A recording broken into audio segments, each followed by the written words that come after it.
শেষমেশ রানী আনিসার সব খেলা শেষ করে দুর্জয়ের পেট থেকে চিপটা বের করে সবার সামনে আনিসার মুখোশ খুলে দিল।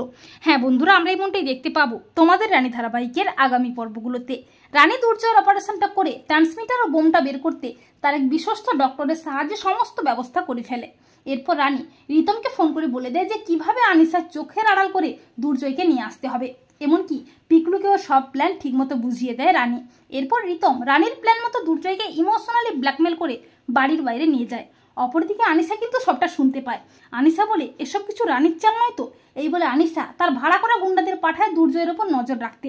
অপরদিকে রানীর প্ল্যান মতো পিকলু আনিসার গুন্ডাদের চোখে ধুলো দিয়ে দুর্জয়কে কিডন্যাপ করে রানীর কাছে নিয়ে চলে যায়।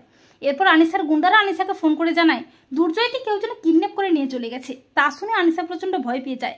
আনিসা বলে এ সমস্ত রানীর প্ল্যান করে করাচ্ছে না তো। অপরদিকে রানী দুর্জয়ের অপারেশন করে চিপটা ও বোমটা বের করে নিয়ে দুর্জয়কে বিপদ মুক্ত করে। আর আনিসাও তার গুন্ডাদের নিয়ে সেই নার্সিংহোমেই পৌঁছে যায়, কিন্তু তার আগেই রানী চালাকি করে দুর্জয়কে সেখান থেকে নিয়ে চলে যায়। আনিসা যখন দুর্জয়কে তন্ন তন্ন করে খুঁজতে থাকে তখন রানী আনিসাকে বলে আনিসাদি দুর্জয়কে খুঁজে আর কোনো লাভ নেই। দুর্জয়ের পেট থেকে ট্রান্সমিটার ও বোমটা আমি বের করে নিয়েছি, এবার তোমার মুখোশ খোলার পালা।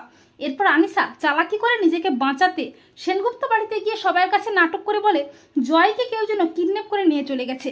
আর ঠিক তখনই রিতমা এসে চালাকি করে বলে হ্যাঁ কাকিমণি, ভাইকে কারা যেন কিডন্যাপ করে নিয়ে চলে গেছে। তা শুনে বাড়ির সবাই অস্থির হয়ে ওঠে। শুক্লা তো কান্নায় ভেঙে পড়ে। আর ঠিক তখনই রানী দুর্জয়কে নিয়ে বাড়ি ফিরে আসে। দুর্জয় বলে মা আমার কিছু হয়নি, আমি একদম ঠিক আছি। দুর্জয় রানীকে দেখে বাড়ির সবাই চমকে যায় আর আনিসা তো প্রচন্ড ভয় পেয়ে যায়। বাড়ির সবাই এতদিন পর রানীকে দেখে খুব খুশি হয়ে যায়। দুর্জয় বলে আজকে যদি আমার রানী না থাকতো আমি হয়তো শেষ হয়ে যেতাম। আনিসা নাটক করে বলে জয় তুই ঠিক আছিস তো, তোর কিছু হয়নি তো? তখন দুর্জয় আনিসাকে দিয়ে কষিয়ে চড় আর বলে ছি আনিসা, তুই এই নাকি আমাকে ভালোবাসিস, তাই তুই আমার পেটে বোম লাগিয়ে রেখেছিস? তোর আসল চেহারা আমি জেনে গেছি আনিসা।